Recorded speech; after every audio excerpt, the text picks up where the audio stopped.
Okay, അപ്പോൾ നമ്മുടെ magnetism and matter +2 ഒരു ചാപ്റ്ററാണ്. ഞാനിപ്പോൾ +2കാർ 2-3 ദിവസമായി വീഡിയോ ഇട്ടിട്ട്, അപ്പോൾ എന്താണ് ഞാൻ വീണ്ടും തിരിച്ചു വന്നിട്ടുണ്ട്.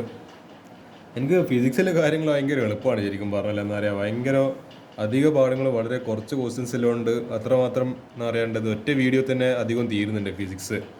ചില വീഡിയോസെല്ലാം ഭയങ്കര കുറേ ക്വസ്റ്റ്യൻസെല്ലാം ഇല്ലോണ്ട് ചില ചാപ്റ്റേഴ്സിൽ അതിനെ പാർട്ടാക്കി ഇടേണ്ടി വരുന്നുണ്ട്. പക്ഷേ ഇതിപ്പോൾ ഞാൻ തുടർച്ചയായിട്ട് എന്താ പറയുക 4ാമത്തെ വീഡിയോ ആണ് ഞാൻ എന്താ പറയുക പാർട്ട് പോലും ആക്കാണ്ട് ഒറ്റ വീഡിയോയിൽ ഒറ്റ സ്ട്രെച്ചായി ചെയ്യുന്നത്. ഓക്കെ, അതിൽ നോക്കാം. ചാപ്റ്റർ 5 എനിക്കൊന്ന് ആകെ ഒരു 7-8 ക്വസ്റ്റ്യൻസ് ആയല്ലോ. അതിൽ തന്നെ ഞാൻ ഒറ്റ ക്വസ്റ്റ്യനാണ് സെലക്ട് ചെയ്തത്. നിങ്ങൾ ആലോചിക്കുക, ബാക്കിയെല്ലാം നിങ്ങൾക്ക് സ്വന്തം എന്താണ് ഡയറക്റ്റ് ഫോർമുല വെച്ചിട്ട് ചെയ്യാൻ പറ്റുന്ന ക്വസ്റ്റ്യൻസ് ആണ്.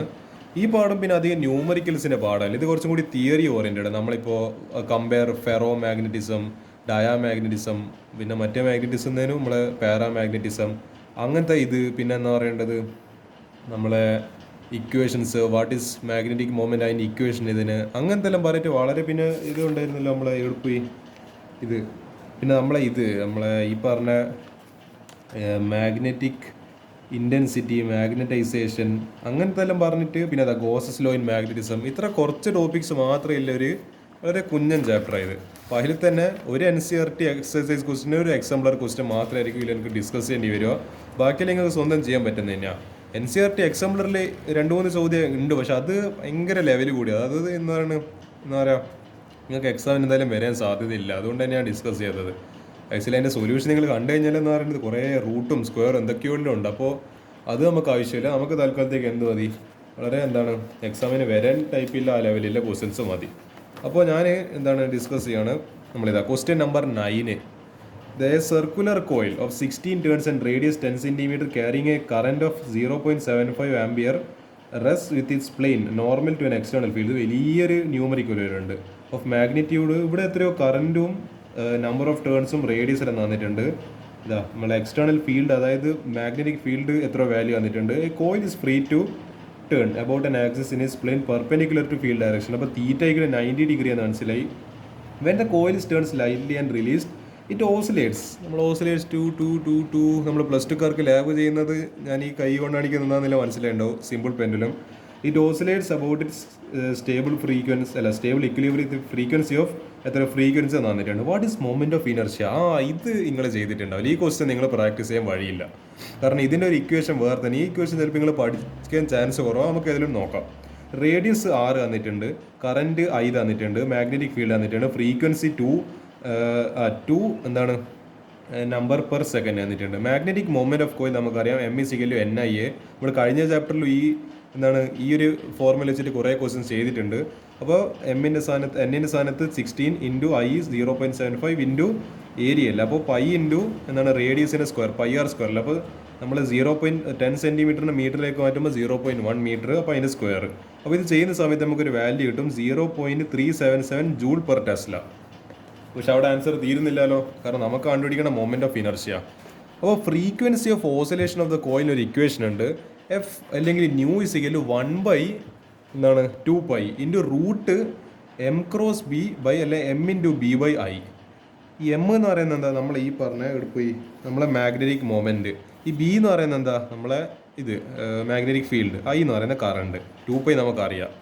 അപ്പോൾ ഹിയർ I എന്ന് പറയുന്ന കറണ്ട് അല്ല, ഞാൻ ആക്ച്വലി മാറിപ്പോൾ. I = moment of inertia. നമ്മൾ I = നമ്മുടെ റൊട്ടേഷനിൽ +1 നിങ്ങൾ ഓർമ്മിക്കുന്നുണ്ടെങ്കിൽ മനസ്സിലാവും. I = mr². ആ I ആണിത്, മൊമെൻറ്റ് ഓഫ് ഇനർഷ്യ. നമ്മളെ കറണ്ടിൻ്റെ I അല്ല ഇത്. അതിന് രണ്ടിന് സിമ്പിൾ ഒരേതാണ്, പക്ഷേ നിങ്ങൾ മനസ്സിലാക്കുക. നമ്മൾ മൊമെൻറ്റ് ഓഫ് ഇനർഷ്യാണ് ഇവിടെ ഈ കോണ്ടെക്സ്റ്റിൽ ഉദ്ദേശിക്കുന്നത്. അപ്പോൾ നമ്മൾ എന്ത് ചെയ്ത് നമുക്ക് ഈ I എങ്ങനെയെങ്കിലും കണ്ടുപിടിക്കണം. അപ്പോൾ എന്ത് ചെയ്ത് ഇത് റൂട്ടായതുകൊണ്ട് അപ്പുറത്ത് സ്ക്വയർ ചെയ്ത്. അപ്പോൾ F² = 1/, ഈ 2π സ്ക്വയർ എന്ന് പറയുമ്പോൾ 2ൻ്റെ സ്ക്വയർ 4, π സ്ക്വയർ π² ഇൻറ്റു ഈ എന്ന് പറയുന്നത് സ്ക്വയർ റൂട്ടും ഈ നമ്മളെ റൂട്ടും സ്ക്വയറും തമ്മിൽ കട്ടായിപ്പോയി MB/I. അപ്പോൾ നമുക്ക് I ആണല്ലോ വേണ്ടത്, I അപ്പുറത്തേക്ക് പറഞ്ഞേക്കുക.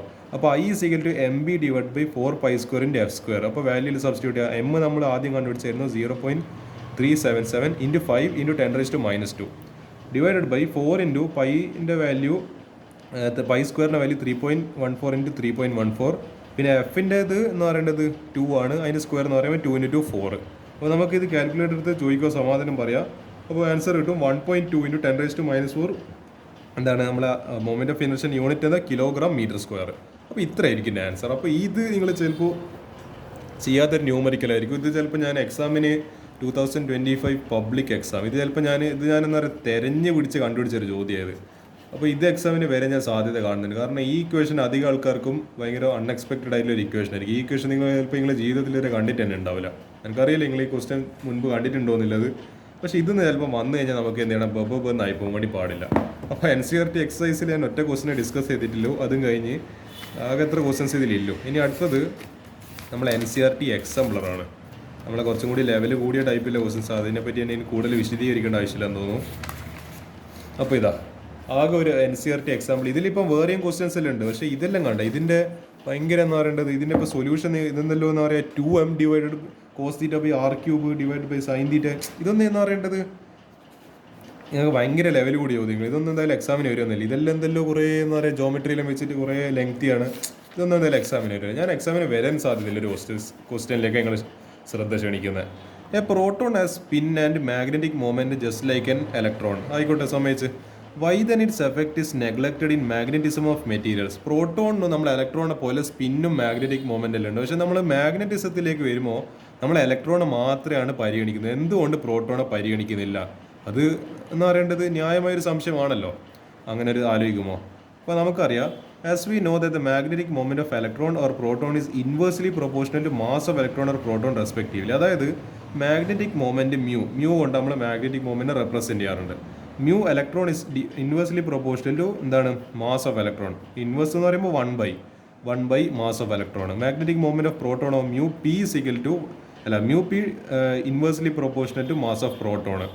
അപ്പോൾ ഇതിൻ്റെ റേഷ്യോ എടുക്കുന്ന സമയത്ത് mu electron divide by mu proton equal to നമ്മളെ ഈ പറഞ്ഞ അതായത് 1/me ഡിവൈഡഡ് ബൈ 1/mp. അപ്പോൾ ഇതെങ്ങനെയാണ് A/B ഡിവൈഡഡ് ബൈ C/D ചെയ്യുന്ന സമയത്ത് എങ്ങനെ വരും?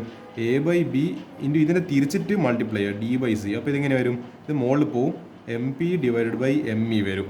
അപ്പോൾ MP ഡിവൈഡഡ് ബൈ ME.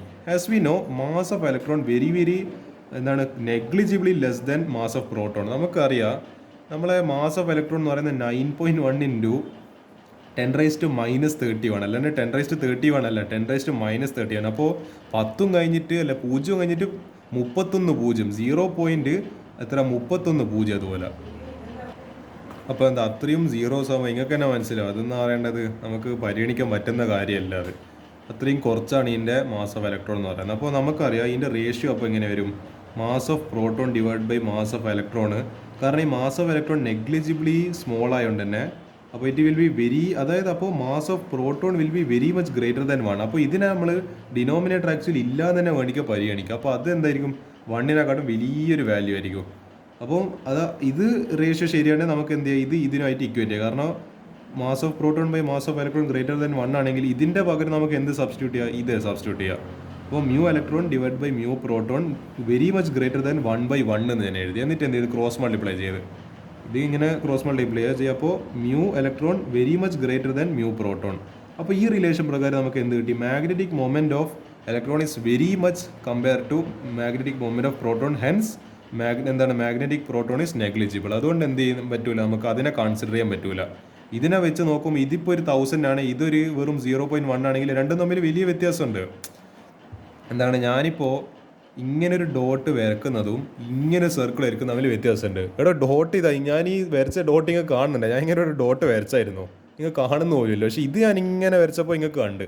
അപ്പോൾ അത്ര വ്യത്യാസമുണ്ട്. അതുകൊണ്ടാണ് ഇത് ഇലക്ട്രോണാണ് ഇതിനെ പരിഗണിക്കുന്നതും ഇത് പ്രോട്ടോണാണ് ഇതിനെ പരിഗണിക്കാത്തതിൻ്റെ കാരണം അത്. സോ ആ റീസൺ മനസ്സിലാക്കുക. Thus, as the value of magnetic moment of electron is much more as compared to magnetic moment of proton, so the effect of proton is neglected. അപ്പോൾ നമ്മൾ എന്ത് പറയും? ഇല്ല എന്ന് കൺസിഡർ ചെയ്തുകൊണ്ട് മാഗ്നറ്റിക് മൊമെൻറ്റ് ഓഫ് പ്രോട്ടോണിൻ്റെ നമ്മൾ അതിനെ നെഗ്ലക്ട് ചെയ്യും. സോ ഇത്ര ക്വസ്റ്റ്യൻസ് നമ്മളെ മാഗ്നറ്റിസം ആൻഡ് മാറ്റർ എന്ന് പറയുന്ന ചാപ്റ്ററിലോ സിമ്പിൾ ചാപ്റ്ററാണ്. അത് വലിയ ബുദ്ധിമുട്ടൊന്നും ഈ ചാപ്റ്റർ തോന്നിയിട്ടില്ല അതിൻ്റെ ക്വസ്റ്റ്യൻസ് എല്ലാം കാണുമ്പോൾ. പിന്നെ അടുത്തൊരു ചാപ്റ്ററായിട്ട് ഞാൻ എന്തായാലും വരുന്നതായിരിക്കും ഫിസിക്സിൽ. തൽക്കാലത്തേക്ക് അപ്പോൾ ഈ ക്വസ്റ്റ്യൻസ് എല്ലാം പ്രാക്ടീസ് ചെയ്യാം.